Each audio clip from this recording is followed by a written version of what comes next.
Listen, there comes a time where you have to realize that everything that you have is enough. God knew that there were going to be shortcomings. God knew that there were going to be mistakes that you was going to make. But God does not want you to view yourself as being low, because God wants you to know that you're his greatest creation. You were created in his image. Look at me. Everything that's going on in your life right now, God wants you to use it as a way to build a relationship with him. Why does he want you to use it? So that he could show you have strength. Because God wants you to know that you have peace, love, and a sound mind. Through God, with God, and in God, you will get to a better place in your life. But you have to be willing to change. How do you bring about change?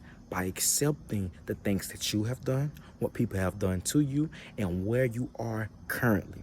Once you have the ability to recognize and accept what is going on in your life right now, what you're suffering from, what you're dealing with, you have the power to become a better you. And that's why God tells us to pray. Because if you break down each letter, it holds significance in how God views us and what system God has us under. So I want you to understand, there are going to be times in life where you're not going to understand what God is doing. But if you trust God, if you run to God, if you put God at the head of everything in your life, he will bring about change in you. So know that regardless of what people may be saying about you, regardless of how you might view yourself, if you really are tired, then you will start to change, because God has a way of allowing us to recognize that we might be tired, but God is waiting for you to be sick and tired, because once you're sick and tired, that means you surrender all the things that you're facing. You surrender your control. You surrender everything. You give it to him. And then when you give it to him, he could then move.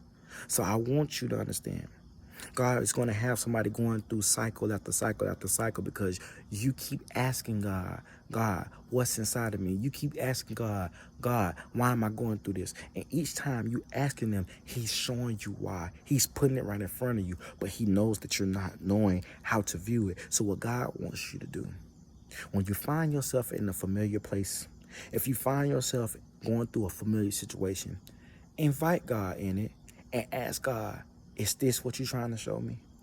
And then you ask God, God, what is it that I need to do differently? So that doesn't only go with situations, that goes with the thoughts that you have. Whatever it is that you see repeating in your life that you don't like, whether it be yourself, whether it be people, whether it be things, whether it be that job, invite God in the things in which you're having trouble in. And then what God would do is he will move that same thing that you're coming in for, he will move it in the other area. He will move it in a form of addiction, so he'll address that. He will remove it in the way that you think. He'll move it in the way, in the company that you keep. God will address every area of your life when you allow him to come in with one. Because God has plans to prosper you, not harm you, but to give you hope in the future. So if you're really ready for God to do the unthinkable, you have to be willing to do the unthinkable with yourself, which means actually having the patience, actually having the joy, actually taking the time to find out, why was I made this way?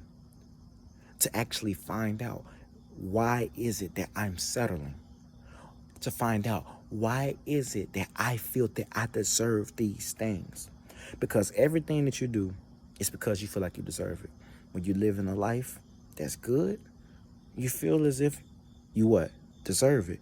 When you're living a life where you can't see no way out and you're stressed out, you're depressed, you tend to sit in it. Why? Because you feel like you deserve it. And if you don't feel like you deserve it, then you aren't doing what is needed to get your way out. So know that when you walk with God, he's going to push buttons. He's going to push you outside of your comfort zone. He's going to force you to depend on him, and he's going to force you to remove yourself from ways of thinking, from people, from places and things that don't serve you. God will strip you of the cloth of the enemy, and he will put his arms, and he will encamp his hands over your life, and he will cause things that you find comfort in to be diminished if that's not what he has planned for your future. Because remember, God says, I know the plans that I have for you, plans to prosper you, not harm you, but to give you hope in the future. So anything that you're going through in life right now, Do not view it as you failing. God wants you to understand that you've been learning your worth. He wants you to understand that in this time period, you're learning what you like and what you don't like. And if you've been a person who's been countering things, with everything in your life you don't like, then God has just been showing you all along that it's time to do something different. Challenge yourself. Really examine your life. Pay attention to what you think. Pay attention to the people around you. Pay attention to how you function. Be able to identify what you like and what you don't like about yourself or about the company that you keep. And you tell God about it. And as you tell him, he's going to structure a relationship. And then guess what you're going to do? Subconsciously and consciously, you're going to be removing yourself from that misery, from that pain. You're going to be removing those burdens and you're going to be putting it onto God. And as you do that, God will cleanse your spirit. He will free you. He will give you the power to have a different life. So trust God. He loves you. He's waiting on you. Stay blessed. Peace.